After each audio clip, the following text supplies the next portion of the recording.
m'appelle Margot Metcourt, je vis à Nantes depuis maintenant 11 ans et je me définis comme une militante de l'éducation populaire. Ce qui m'importe au quotidien, c'est de faire en sorte de retrouver une capacité d'agir sur le monde et de sortir de l'impuissance dans laquelle on est. J'ai fait une école de commerce, c'est pour ça que je suis venue à Nantes. J'étais à Audencia, ce qui m'a permis de voir le capitalisme de près et de découvrir le monde du travail et de m'en dégoûter et de me donner envie plutôt de consacrer mon temps à essayer de transformer le monde dans lequel on est. Je suis membre du collectif Nantes en commun, qui est un mouvement d'habitantes et d'habitants qui cherchent à se réapproprier leur ville et leur vie. En gros, on cherche à se réapproprier très concrètement la ville et des moyens de subsistance en les transformant en commun et donc en essayant de créer des contre-institutions populaires légitimées véritablement par les gens.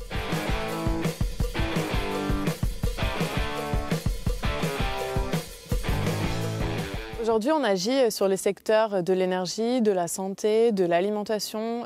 On ouvre aussi des lieux de convivialité comme des cafés qui sont aussi des lieux d'auto-organisation habitante.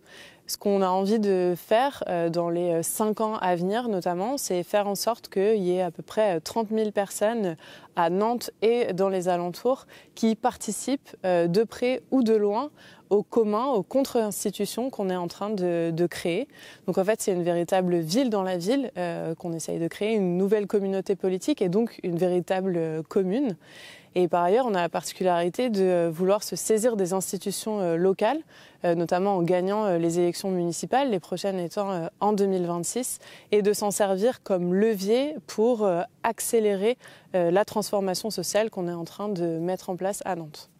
En fait, on a formé un mouvement politique d'habitantes et d'habitants qui a lancé une grande enquête sur la ville, sur les différents enjeux de la ville, sur les quartiers. Et on a lancé ça en janvier 2019 avec cette idée de créer un mouvement sur le temps long et un mouvement qui se saisit des élections. Et d'ailleurs, on s'est présenté en 2020 pour la première fois, mais en même temps qui agit en dehors des institutions pour mettre en place les propositions ou le programme qu'on porte dans nos discours politiques. Donc en fait, on est en train de réinventer une façon de faire de la politique où on joint les actes au discours et inversement. Si on prend le cas de l'élection municipale de 2020, on a en fait joué un peu sur les deux tableaux. Donc on a à la fois respecter en partie les codes électoraux pour être écoutés, entendus. Donc on a joué en partie la personnification et en même temps on a apporté beaucoup plus de collectif qu'une campagne classique. Et on a essayé aussi de dépersonnifier au maximum, par exemple en présentant une candidate, en l'occurrence c'était moi, une candidate qui était par exemple dessinée sur la principale affiche qui a été placardée sur tous les murs de la ville. Donc en fait on joue avec les codes, on essaye de les réinventer et de les tordre en partie pour diffuser des messages politiques alternatifs.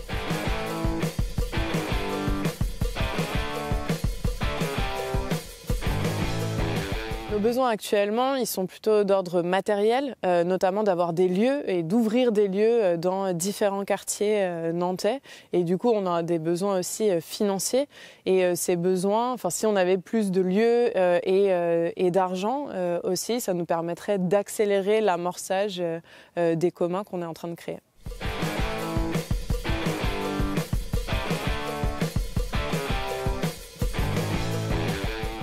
Du coup, on essaye de mobiliser les 3 stratégies définies par Erik Ollenbright, dont on a pu parler pendant ce séminaire, puisque à la fois on essaye d'intervenir dans le champ institutionnel en participant aux élections locales.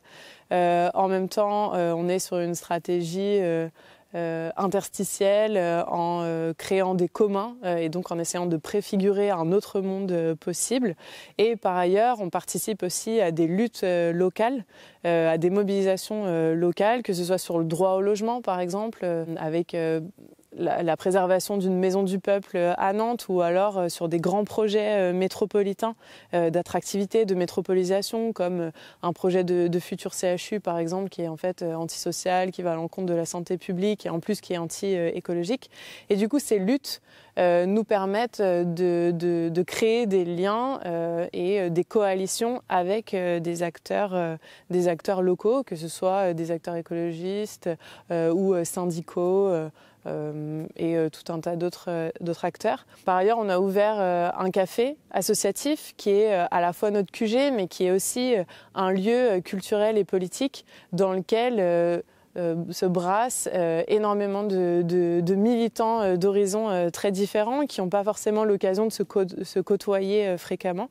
Et ça, ce lieu-là permet de nous auto-organiser et en même temps de nous connaître et de commencer à travailler ensemble sur des possibilités qu'on n'avait pas forcément envisagées auparavant.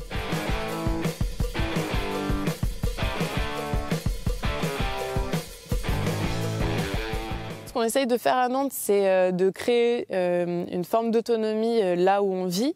Une forme d'autonomie, c'est-à-dire de créer collectivement des règles nouvelles ou des nouveaux modes de vie en dehors du capitalisme. Et en ça, je pense que ce qu'on fait à Nantes pourrait être fait ailleurs et du coup vient remettre en question le système capitaliste dans lequel on est et créer d'autres mondes possibles. Et en ça, on peut entrer en dialogue tout à fait avec d'autres échelles. À travers ce qu'on fait localement, on pense aussi des logiques plus globales de néolibéralisme, de capitalisme qui s'exercent sur la ville de façon hyper concrète qu'on voit dans notre quotidien. C'est les politiques de métropolisation avec la gentrification qui en découle ou des politiques anti-écologiques. On bétonne de plus en plus de terre et les prix du logement qui n'arrêtent pas d'augmenter parce qu'on essaye d'attirer certaines entreprises et du coup certaines populations aussi, ce qui fait qu'il y a un phénomène d'éviction des personnes les plus pauvres à Nantes mais comme dans d'autres métropoles. Et donc à travers notre contestation de ces politiques-là localement et à travers ce qu'on fait aussi à Nantes comme contre-institution, on porte aussi une vision plus globale qui peut être portée à l'échelle nationale mais aussi internationale.